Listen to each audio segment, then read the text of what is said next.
Una vez más, Dios nos ha regalado el privilegio de abrir nuestros ojos y ver la luz de un nuevo día, porque nuevas son sus misericordias cada mañana.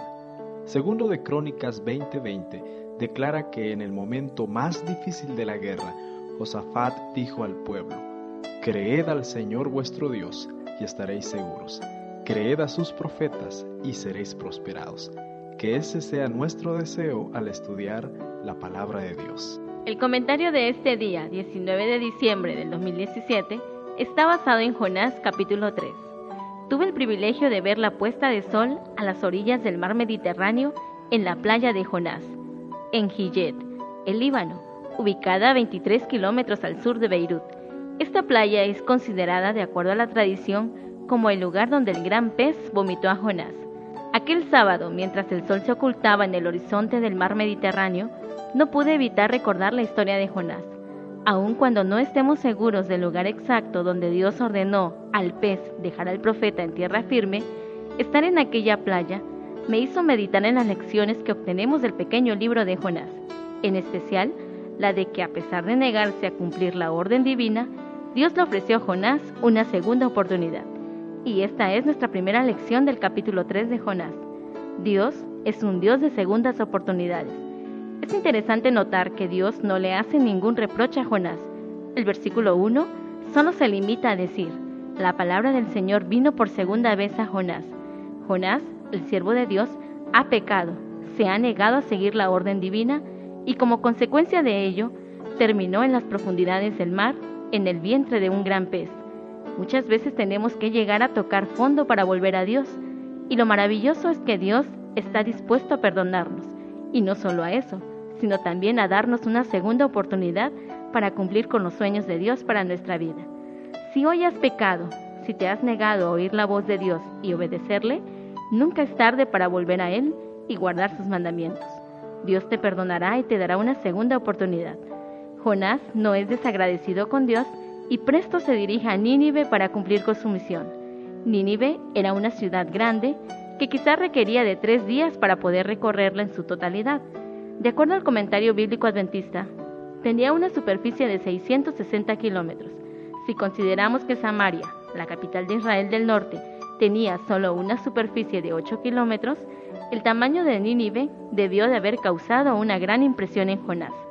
La orden de Dios fue: anda, ve a la gran ciudad de Nínive y proclámale el mensaje que te voy a dar. De aquí podemos extraer nuestra segunda lección: proclama la palabra de Dios y no tus pensamientos. Jonás fue enviado a una ciudad pagana a predicar un mensaje de juicio, una profecía de destrucción para aquella nación, una tarea difícil y desafiante. Sin embargo, es interesante notar que su predicación causó un efecto en los oyentes, y esto no se debió a que Jonás fuese un excelente predicador, sino a que él proclamó el mensaje que Dios le había dado. En estos últimos días, también somos enviados a proclamar el mensaje de Dios, y si queremos tener éxito, debemos comprometernos para predicar la palabra de Dios y no nuestras propias ideas. La palabra de Dios tiene poder para tocar los corazones y transformar a los pecadores. La clave reside en que nuestro mensaje proviene de Dios. Desde el primer día de predicación, Jonás obtuvo resultados. El pueblo reconoció su pecado, creyeron a Dios y todos se arrepintieron. Como señal de ello, proclamaron ayuno y se vistieron de luto. Este movimiento de reforma llegó hasta el rey y él también aceptó la reprensión y ordenó un ayuno nacional. Una verdadera reforma que incluía la invitación a convertirse de sus malos caminos y a volverse de sus hechos violentos. Dios es un Dios de misericordia. Esta es nuestra última lección del día de hoy. Tras ver el arrepentimiento mostrado por los ninivitas, Dios desistió de sus planes de destrucción. Lo que Dios más desea no es la muerte de los pecadores, sino su salvación. Sus mensajes de juicio son una advertencia para que reconozcamos nuestros malos caminos y nos volvamos a Él. Nínive tenía 40 días de gracia. Dios no los destruyó inmediatamente, sino que les dio la oportunidad de que conocieran cuál sería su destino si seguían en sus malos caminos. Lo mismo sucede con nosotros.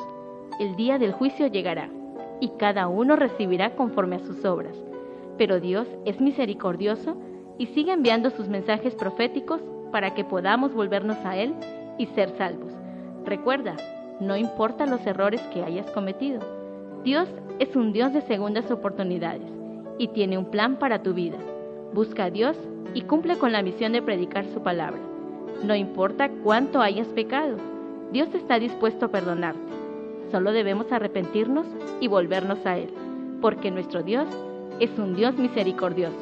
Un día no muy lejano, estaremos no en la playa donde Jonás fue arrojado, sino en las playas del mar de cristal, donde habitaremos con Jesús por la eternidad. Hoy es el día de volver a Jesús y aceptar la salvación que nos ofrece.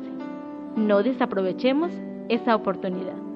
Se despide de ustedes su amiga Marlene Mechunda Hernández, agradeciendo al pastor Noé Alexander Clemente Ramírez por escribir esta meditación y quien es coordinador del Ministerio de Publicaciones de la Universidad del Medio Oriente en Beirut, Líbano. Es mi deseo que la paz de Dios more en su corazón. Este programa Señor Transfórmame es cortesía del Sistema Educativo Adventista Plantel 5 de Mayo, Departamento de Capellanía, Tuxtla Gutiérrez, Chiapas. Queremos invitarles a compartir con otros esta bendición.